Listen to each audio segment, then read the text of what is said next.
Welcome to Massive Beers. My name is Matt. We do the beer stuff here. Christmas time. Holiday season. We're not even at Christmas. I'll post this well before Christmas. We're leading up to it. Thanksgiving's a week or so away at the time of filming. That means Christmas is not far behind. That means holiday beers. Holiday themed beers. I want to do a decent amount of holiday beers this season. And you are probably all thinking, Matt, you're going to be doing a bunch of Belgian stuff. Kind of, sort of, maybe. But we're starting off semi-local. Old school. Mad Elf. Mad Elf from Troegs Brewing. This is their holiday ale with cherries and honey. This was canned. Oh, really? Troegs? It says fresh by 6/20/2024. They made it, I don't know how long of a thing but anyway, don't do fresh buys. They have story time on the back here. We're not going to read all that. You can pause that and read it if you want. It is a Belgian style spicy yeast, cherries in it. Bing, Lambert, Van Royal, and Montemontsery. I can never say that type of cherries. Brewed with PA wildflower honey, which I never knew that about this beer. 11% alcohol by volume. It's time for Mad Elf. They call it their holiday ale brewed with cherries and honey. I've reviewed this before. I have never reviewed a freshie. I don't believe so. So that's the first on the channel. But that's not all. Another holiday beer from Troegs. This is their Gingerbread Cookie Stout. It's a stout brewed with spices. They have their house yeast. Their malts they put in this are pale Munich caramel, chocolate, special bee, flaked oats, and roasted barley. Additions are demerara, sugar, ginger, clove. Ooh, clove. I might be allergic to clove. Cinnamon, allspice. I might be allergic to. Uh-oh. I have Benadryl. 10.2. So, so again, like I said, I wanted to do holiday beers. I wanted to kind of do just some local stuff. Not just St. Bernard's Christmas Ale. Do you know what I mean? Dipping into some other stuff that I haven't reviewed before. I haven't reviewed fresh ones. I love Mad Elf as an aged beer.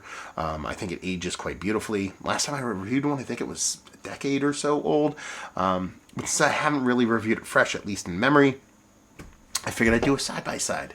Talk about them, because two Christmas beers from the same brewery. I think that's a pretty good damn job of making beer. So let's dive into these suckers, see what's what. You're talking about a Belgian cherry honey beer versus what is essentially sounds like, obviously based off the name of the beer, a gingerbread stout, which I love. Hardywood gingerbread stout is a fantastic beer. So we'll see what's what.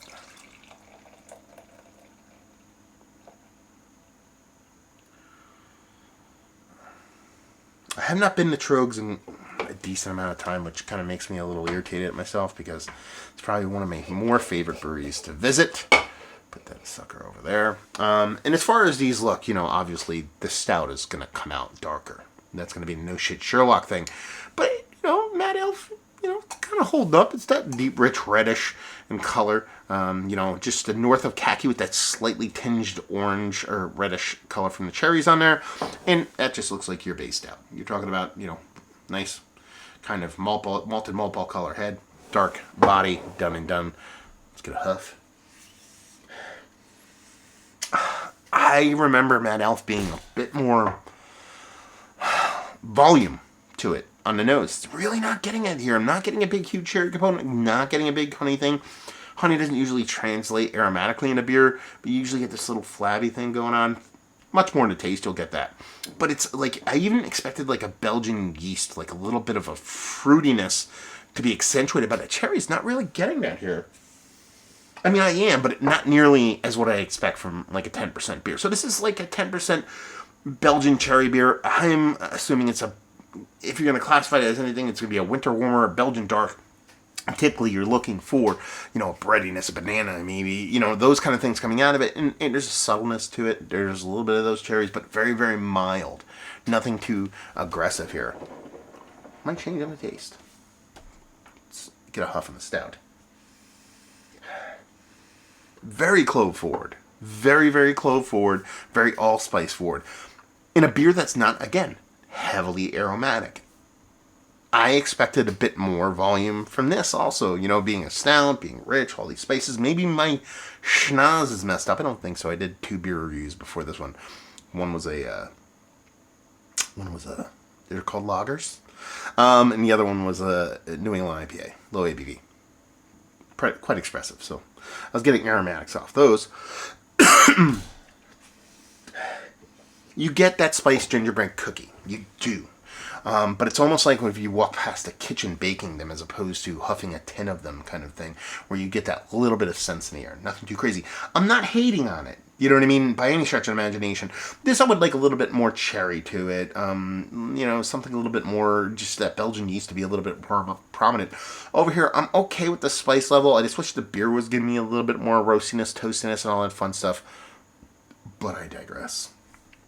Let's dive into a little bit of Mad Elf. It's been a while.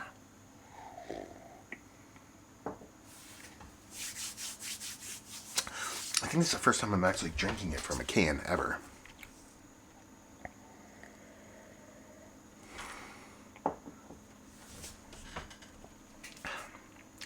I remember why I like this beer. It's delicious.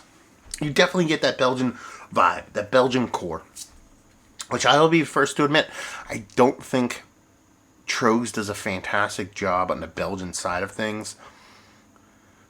Sans this beer. Like a lot of their Belgian yeasts that tend to come off more Americanized for me. You know, Mad Elf has always been, an American beer, and very much an American amalgamation of what you can do with a beer. I mean, cherries and Belgians, it's not new. Honey can be, I'm sure you can find breweries that did honey over there. But it's this combination has always been very kind of Troegs. It's been, you know, I cut my teeth drinking beer in Pennsylvania. Troegs has been my life since I've gotten into craft beer. Been in the brewery countless times. And this is what I think of. This and Troeglander are the 2 beers that I think of when I think of Troegs. And for good reason, because they're both fantastic beers. And this is kind of like a seminal, like, Christmassy beer for me. Being that I dug Belgian beers, that's how I got into beer in the first place. And Troegs did this beer. And it was just always something that orbited my palate, my fridge during the winter months. And you get that nice pop, that Belgian yeast. Doesn't really come in the nose, but it falls through in the taste. And there's a little bit of dryness, a decent amount of dryness to it. A little bit of those kind of banana-y kind of vibes you get from a lot of Belgian yeasts. A little breadiness. Those cherries are there. In a more kind of, I'm not saying this in a negative way, like organic way. Like there's not, you can tell they're not using like cherry extract or whatever the hell they put in the vitamins that makes it taste like cherry or cherry illudins. It doesn't come through, you know, the stuff that like, what's that brewery that does New Belgium does now with their fruit force and stuff. It tastes like a not super hyper aggressive organic kind of cherry, which comes off nice. And there is a bit of residual sweetness. I assume that's from the added sugar, the brewer sugar in here. The Belgian sugars they're using. What do they call it again? Why am I missing it now? Or is that one over here? Anyway, and it has this train of thought. I lost it. It has this sweetness that you would associate with the Belgian candied sugar. But I think the honey's bringing out a little bit to it also. Because honey is not a fermentable sugar, so it just kind of comes through. And I think it finishes just a little bit drier. And I know they put honey in it. It says it right on the bottle, right, and whatever. I just never put 2 and 2 together. That's probably why the beer finishes not undersweet, but finishes not as glowingly sweet the type of beer it is, because it has that natural enzyme that bread beers have. Probably dries this beer out a little bit in the end. Anyway, I think it's quite nice. Yeah, it's almost, to me it'd be more like a winter warmer with cherries and honey is kind of how this kind of comes off for me.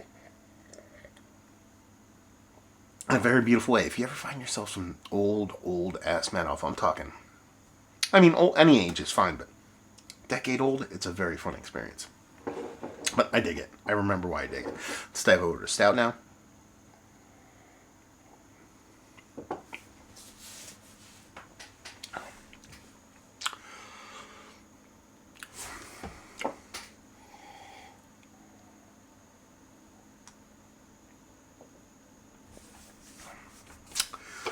This is Danger Beer. This is the one with the added sugar on it. This is really good. This is really good. Because every time I go into like a gingerbread cookie stout or gingerbread stout, the Mount Rushmore status is the Hardywood's. That's what I think of, And I think about very much just gingerbread spices. As you would. It's a gingerbread stout. And a lot of those beers, and I feel like it's on purpose, lean heavily into the spices, a la pumpkin beers, because that's what people expect. This is a lot more subtle on those spices than I'm used to.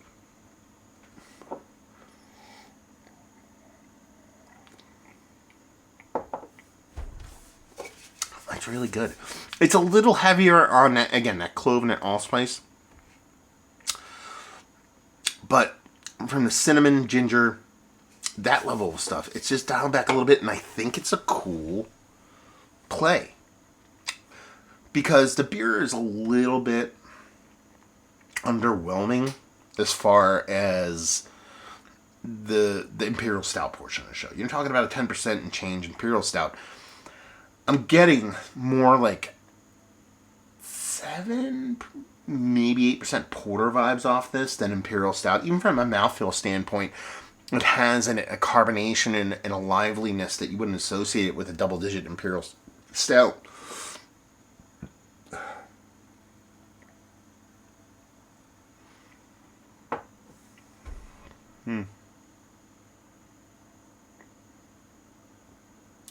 But I like it.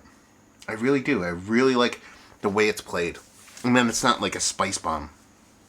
It's trying to tell you how hyper aggressive a gingerbread cookie could be, like a challenge beer. In that sense, it's quite a bit more subtle. And since that the Imperial Stout portion of the show here is quite gentle, quite light.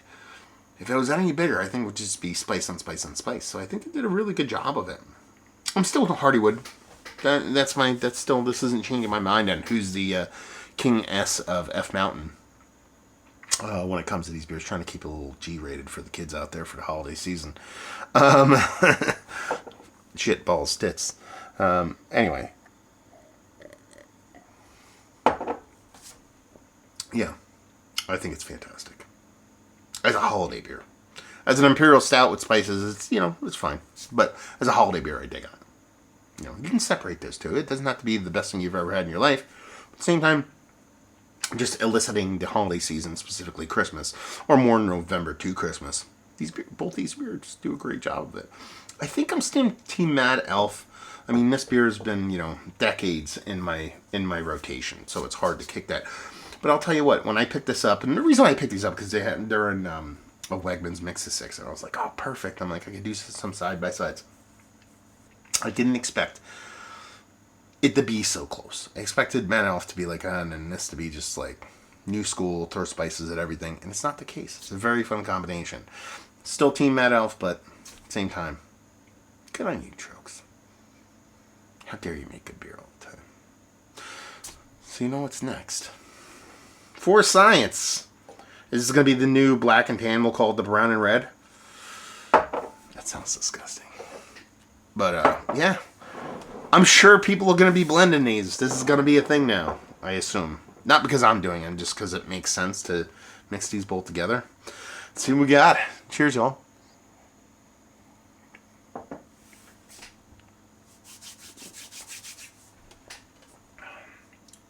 That's not too shabby.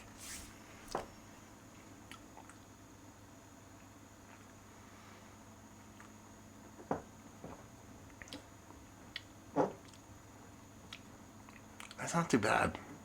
That's fun. I like that. You get a little bit of the Belgian influence over here. They mix as you'd expect them to mix, but you get a little bit of this Belgian influence over here. There's a little bit of breadiness, and you definitely get a little bit of little cherry, little honey over here. And you add it's a fruitcake. We're drinking a fruitcake right now. I know that sounds disgusting, because fruitcakes are disgusting. But it's not. I assure you it's not. Basically, you're getting this cherry honey thing over here. You're mixing it with this gingerbready, fruity, Christmassy thing over here. You're drinking a fruitcake. A little bit richer roastiness over here. A little bit more sweeter kind of maltiness. I think it marries really well. I think this is a cool beer combination.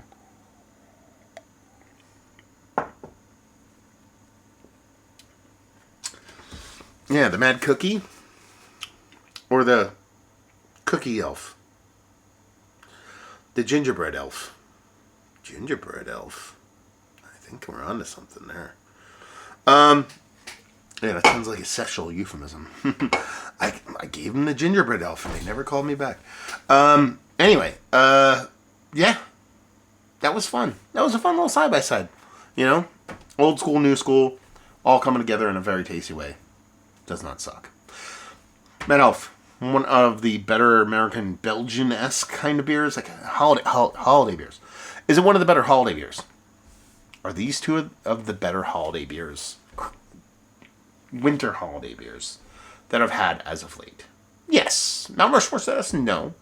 In the great scheme of things, this beer trumps this one. Or is better than this one, and it probably sounds like this beer is worse than that one, using that name. But they're both fun. And honestly, you know, the price point at which Troegs gives these to you, if they're finding their way into a mix of six and Wegmans, you're talking, they're at $12.99 a sixer minus plus here and there. And that's not a bad place to be for this quality of beer. Again, that's the thing about Troegs that I don't think not a lot of people probably say it, but you miss on when you're talking about the beers and you're explaining them. You're never getting a badly made beer. You might get a beer you don't like. Maybe you get a beer with their flavor combinations it's not for you, but it's not going to be technically wrong because they're just masters at their craft. And, you know, Mad Elf is just a staple, and to have something new come along for Christmas, a little bit richer, a little bit more spicier, and have them mixed together so well, that does not suck. So there you go. Troegs, you've been in the brewery. Have you had their beers? Have you had both of these beers? What's your history with this? What's your thoughts on this? Everything in between down there. Hopefully you enjoyed the review. Hopefully you're enjoying a little bit of Christmas cuvee right now, or holiday cuvee, I should say. Hopefully see you next time. I'm getting a Barry White level here, so definitely have to sign off. Hopefully see you next time. Cheers, baby.